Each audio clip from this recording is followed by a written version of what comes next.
Okay mga kabarya, welcome na naman dito sa channel natin, Old Coins PH 1611.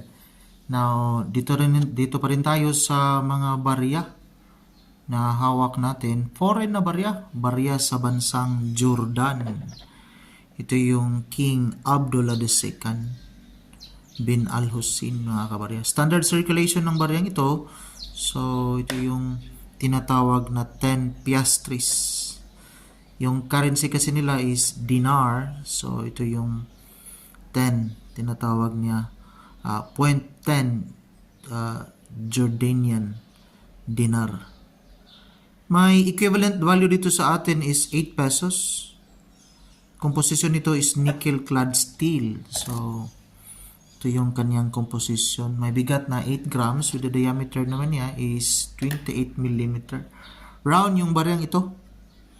So, maraming mga year na na-produce sa ganitong klaseng barya, pero mababa lang yung value. Depende kasi yung quality. So, again, yung equivalent dito sa atin is nasa 8 pesos. Pero may nakita tayo dito kay eBay. So, ito yung value ni eBay. 1996 10 piastres.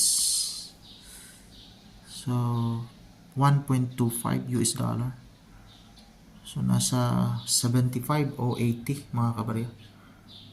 Dalawa yung barya na hawak natin nakuha. So bigay lang kasi ito sa atin. 10 again nasa 10 piastres mga kabarya. So, try natin tingnan yung kaniyang features. So, ito yung kaniyang obverse. Ito yung bust of King Abdullah Al-Hussein II, King of Jordan mga kabarya. While ito naman yung kaniyang reverse.